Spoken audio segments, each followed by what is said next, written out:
So in this section, we're going to investigate the electrostatics of a metal semiconductor junction which forms a barrier. And these are known as Schottky junctions.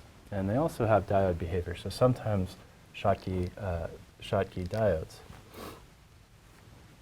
So first, let's review a little bit about our energy band diagram for a normal semiconductor. So the first line I've drawn here is actually the vacuum level. And remember, this is the energy of a free electron outside of the semiconductor at infinite distance. Here's our conduction band, here's our valence band. And the reason this vacuum level is important here is because it provides us an absolute energy reference which we can use to move between one material and another. So I'm going to assume that we have a piece of N-type doped semiconductor here. Now we're going to bring this into contact with a metal, and a metal still has a relation to the vacuum level, but its Fermi level can be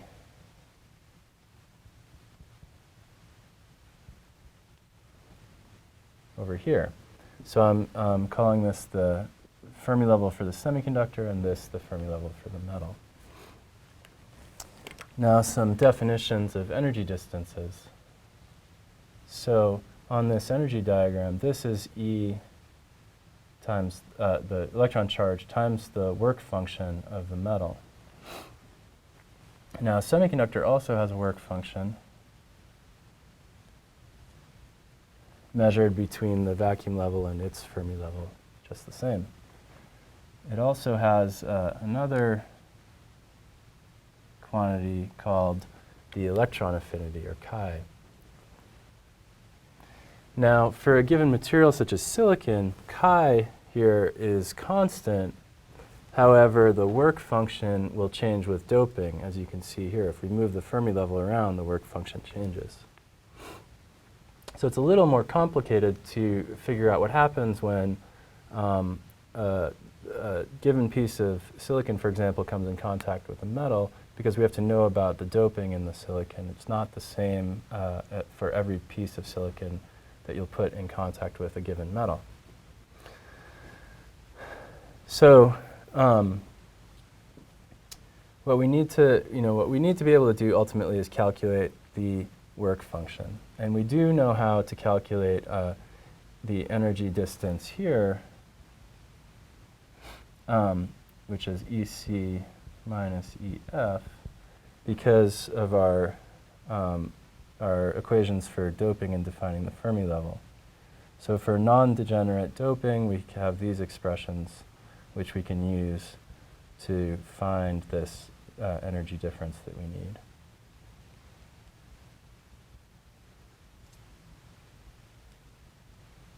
Okay, so if we ever need to calculate that, we resort to this, and for p-type, the corresponding equation with p and nv here, and then with EF minus EV if we need to. So what happens? Well, if we think about bringing these two pieces of material together, we see that the Fermi level on the semiconductor side is actually higher than the Fermi level on the metal side in the way I've drawn it. So we see that a Schottky barrier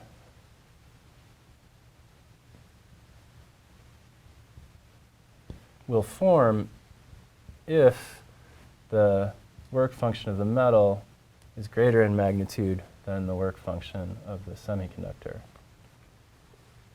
And now, what does this mean? Well, let's draw the band diagram next of what happens when we bring them into contact. So we know that since this Fermi level is higher, some electrons are going to be transferred or dumped into the metal, which is kind of a funny thought if you think about a metal being a high concentration of electrons and the semiconductor having a lower concentration of electrons, but the fact is they're at higher energy, and the energy provides a large driving force. So we transfer over some electrons, and that means that we're going to end up with a depletion width on this side. So we have ionized donors over some depletion width in the semiconductor. So when we draw that here,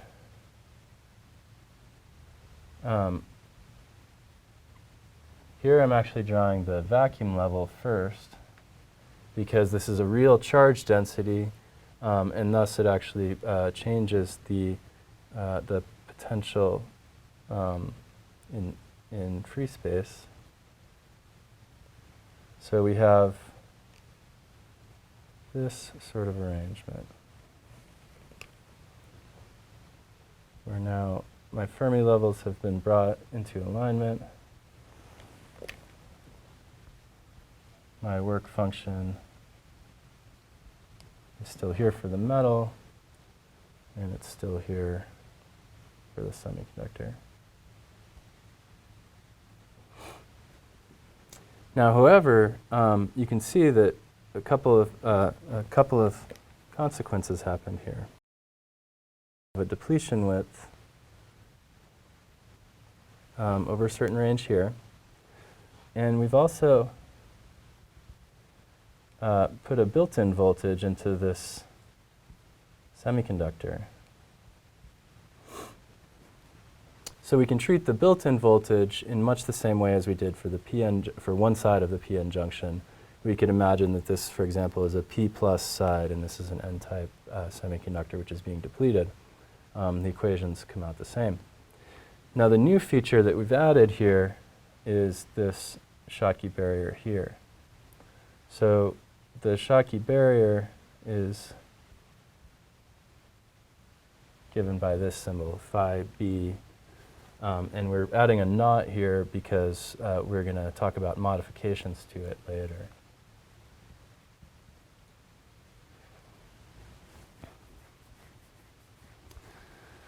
So how can we find this Schottky barrier, height? Well, we can do some quick looks at this diagram and actually see here that this has to be the chi of the semiconductor, and so the barrier height here has to equal the metal work function minus the electron affinity of the semiconductor.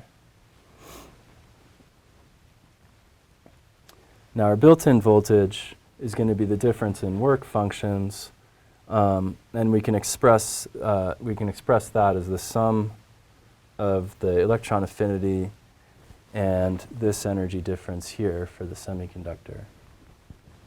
So this V built-in is equal to the difference of metal minus phi semiconductor, and you can work back through and figure out how to express that. All right, so now let's ask the question about what metals might form Schottky barriers with a piece of silicon as an example. So our silicon has chi of 4.07 electron volts. And then we'll just use some rough numbers here. If this is our intrinsic Fermi level, this is our band gap, we can estimate this to be about half the band gap. So for silicon, this is 1.1 eV, and then we know that this distance here is approximately 0.55 eV. Now for an n-type sample, we know that the Fermi level is going to lie somewhere in the upper half of the band gap, so between here and here. And for reasonable dopings in the 10 to the 15, 10 to the 16-ish range, we can assume that it's somewhere around halfway between the intrinsic Fermi level and the band edge. So for our purposes here, let's take this to be about 0.2 to 0.3 electron volts. So when we add these together to get our work function for our N-type silicon, we're going to get a number somewhere in the range of 4.2 to 4.3 eV or so. So then we can look at tables of metals, and what we're looking for are metals where the work function is larger than this number. So some examples would be gold at a work function of about 5.1 eV. Silver might be right on the borderline at about 4.3 eV, very close depending on your doping. And examples of metals that might not form Schottky barriers are those with work functions as low as 3 eV, some of the metals on the left-hand side of the periodic table. So the reverse is true if you look at p-type material. Just so that we have the complete picture here, if we have a p-type material and we want to know which ones form a Schottky junction, well, or a Schottky barrier, we have to remember that now our Fermi level would be deep in the lower half of the band gap here. The work function might be something like 4.8 eV or so.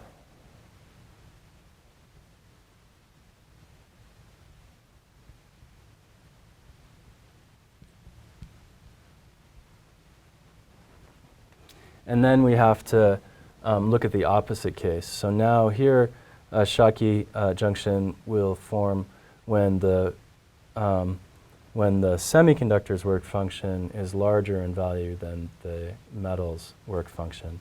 And the arguments are just inverted. So now you're looking for cases where you're going to dump holes into the metal.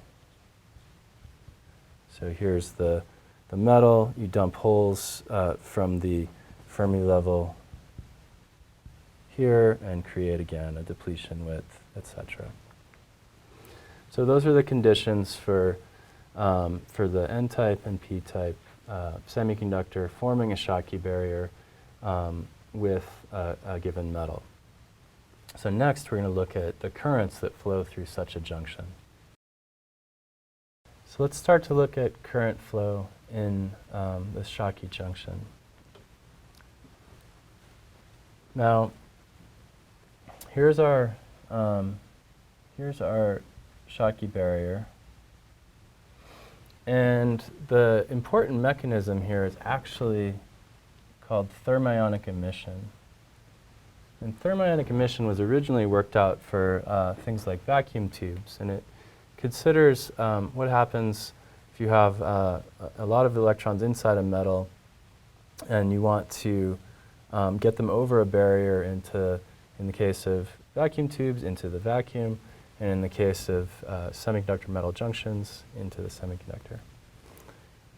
So it turns out that the current flow in this diode has the similar form of J, V is J naught times the ideal diode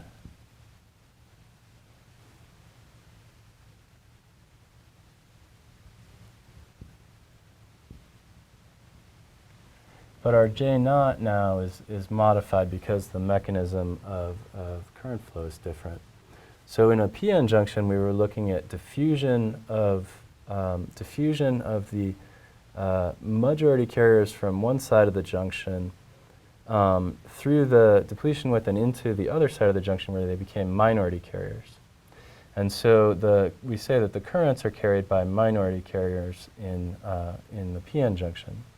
Turns out they're carried by majority carriers in the Schottky barrier.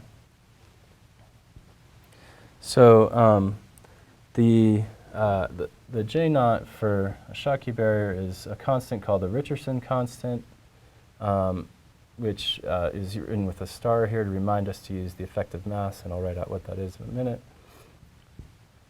It has a t-squared dependence that arises from the fact that you're looking at the thermal velocity of some carriers trying to move this way and attempting to jump over this barrier. And then it has a Boltzmann factor that tells you the probability of making it up and over this barrier. So minus E. So let's look at this Richardson constant. So this is given by 4 pi electron charge, the effective mass of the medium into which the electrons are going. So in this case, it's a semiconductor with an electron effective mass here. Of course, for a p-type Schottky barrier, we would have to use the whole effective mass. Kb squared here over h, the Planck's constant cubed. Okay, so this is for what we call the ideal Schottky barrier. I've left the knot off of this because we're going to go back and modify what this barrier height is in a moment. And there's an important effect that happens. So this is our diode equation for the JV curve of a Schottky junction. So it looks very much the same, except it turns out that the Schottky junction can carry very much more current than a given p-ohm diode of the same cross-sectional area. And this really has to do with the fact that you're carrying current by majority carriers here instead of minority carriers. So now let's discuss a very important modification to the Schottky barrier height that comes as a result of the electrostatic situation between an electron in the semiconductor and the metal. So first, I've written out the equations for the electric field and the depletion width. As I said, they were very similar to the case for the one-sided p-n junction. So we have a linear electric field that reaches a maximum value at the interface again, and the depletion width here is given by the same expression. Now the one new thing here is what we call image charge lowering. So if you have an electron here and metal on this side, and this is a dielectric or a semiconductor, the metal has to screen out the electric fields from this charge. So the net result is that it forms sort of an imaginary dipole. It moves around its electrons and rearranges them to result in an effective positive charge sitting at exactly the same distance away from the interface as the actual electron is on the other side. So the result of this is you have an effective Coulomb force between this imaginary hole resulting from the screening and the electron here. So the electron, in terms of its in terms of the force it's feeling as a function of distance away from the metal semiconductor interface, we'll have a component that looks like a Coulomb potential here, 1 over r squared. Potential is a function of distance. I guess I should write that as x, 1 over x squared. Now, on top of that, we have to superimpose this, this E field coming from the charge density in the depletion width. So this is the E field. This is a drawing of force. So the E field has to be multiplied by negative charge to get its actual value. So now we have two forces acting on this electron as it approaches the metal. And as you can imagine, the net result is a superposition of these. And the actual force as a function of distance looks something like this. So our job then is to figure out what this electrostatic situation does in terms of the Schottky barrier height. And the net result is it lowers the Schottky barrier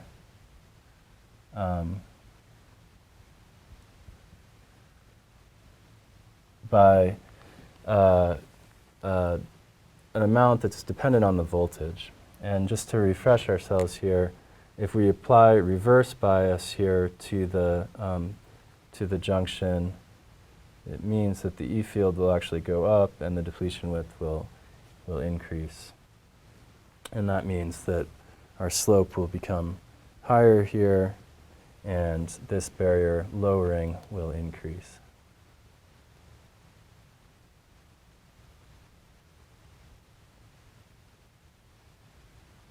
So for the case of a constant electric field, and notice this is actually not a constant electric field here, but we're going to just write out the math for a constant version. The barrier height lowering is going to be given by square root of that E field 4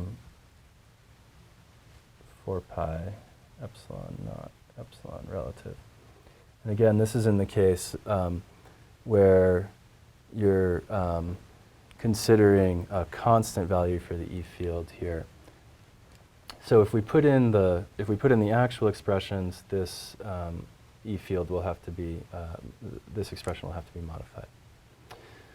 So the net result, though, is that this lowers the Schottky barrier. So the total barrier is Schottky barrier naught minus this delta barrier, which is a function of voltage. And because that's exponentiated here, it means that the current flowing through the Schottky barrier is changing both because of the applied voltage here in this term and also in this term. And what you'll see if you look at a plot of so the JV curve here, you'll see effectively that J naught is now a function of V along the whole curve. So there's slight modifications compared to the case of a PN junction, which does behave as a perfectly ideal diode. Now this is a little section on Schottky barrier height lowering and what value of electric field we need to put in. So if we have an N-type Schottky barrier height, N-type Schottky barrier, and our barrier height is normally here. If you recall, the effect of the image force between an electron here and its image charge here and inside the metal results in this lowering here. And the formula for the magnitude of this lowering uses an electric field which is assumed to be constant versus distance. So the expression here is E times this value of the electric field over 4 pi epsilon naught epsilon relative for the semiconductor. So the question is, what value of E do I actually put in here? Because I know that in a depletion width, so this is my depletion width xn, and this is my variable xm for the position of the maximum of the Schottky barrier in the presence of this image force lowering. So we know that in a depletion width, we assume that the electric field is linear as a function of distance. That means that it's not constant. So the question is what value to put in here. And it turns out that the value E max is the appropriate one. And we can rationalize that by using some sort of characteristic values for this xm and xn. So for normal dopings, in the 10 to the 15 through 10 to the 17 range or so, in silicon and many semiconductors with similar dielectric constants, this depletion width is going to be a few hundred nanometers. Now, on the other hand, in the derivation of the barrier lowering problem, this distance here to the maximal point is only a few nanometers. Let's say few nanometers. So maybe 1 or 2. So the ratio between these lengths is about a ratio of 100. And because the E field moves linearly with distance in the depletion width, we're really looking at only a small correction to E max. If we move over to this position of the maximum barrier height, we've really not dropped all that much voltage, and thus the E field is not very much smaller than the value of E max. So therefore, it's appropriate, even in a depletion width, where we know the E field is actually non-uniform, to substitute in the value of E max in here.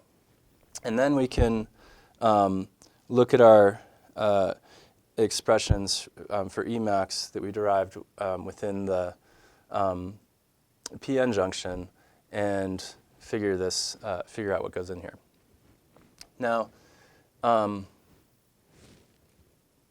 want to talk about what happens when you apply a forward bias. So if we apply a forward bias here, the depletion width will get slightly larger, and we know that xn scales as square root of the applied voltage. Now, if we were dropping the same voltage over this wider distance, our E field magnitude would have gone down. But notice what I did, I drew it going up. And that's because we're dropping actually a larger voltage. Instead of just the built-in voltage, we're dropping the built-in voltage plus or minus some applied voltage. So I'm drawing the case here for reverse bias, where the depletion width gets bigger, and you're dropping a larger voltage over that depletion width, and therefore the E field max scales as V. So this is proportional to square root of V in the end. So we can look up our expression for E max here from our treatment of the normal PN junction, and then take the limit of the PN junction treatment into a P plus N junction, and we sort of represent this metal as the P plus doped side in terms of determining depletion widths and electric fields. And we get an expression for E max is equal to -2 times V built in minus V all over the depletion width, which in this case is going to be xn. And I'm going to point out that this is also a function of V. So we can use this, this formula here to calculate the maximum electric field and then insert it into this expression here for the barrier height lowering. And that's how we can get an accurate estimate of the barrier height lowering as a function of applied voltage. Okay, so to wrap up this section, we've discussed the band diagrams of Schottky barriers. We've discussed some of their electrostatics, and we've discussed the current voltage relationships. So especially we found that N-type Schottky barriers are formed when the metal's work function is larger than that of the semiconductor, and conversely, P-type Schottky barriers are formed when the work function of the semiconductor is larger than that of the metal. Now the opposite of a Schottky junction is an ohmic contact, and this we won't go into very much, but it's basically when the N-type work function is larger than that of the metal, you'll form an ohmic contact, and you don't have to really worry about barriers to current flow. Now there are a few other modifications to the currents through Schottky junctions. If you look at the energy diagram and this idea of lowering here, at high enough electric fields, you can actually get a narrowing of this energy barrier and what's called Fowler-Nordheim tunneling. And then you can get direct elastic tunneling at high enough voltages also. So there's more to the complete picture of Schottky barriers, but this treatment will suffice here for now. In the next section, we'll see what happens in the non-ideal case where those rules that I just gave about computing Schottky barrier heights are broken because of the presence of interface charges. So either trap states at the interface or the presence of, let's say, a small layer of oxide or another semiconductor present at that interface. So that's all for the ideal treatment of Schottky junctions.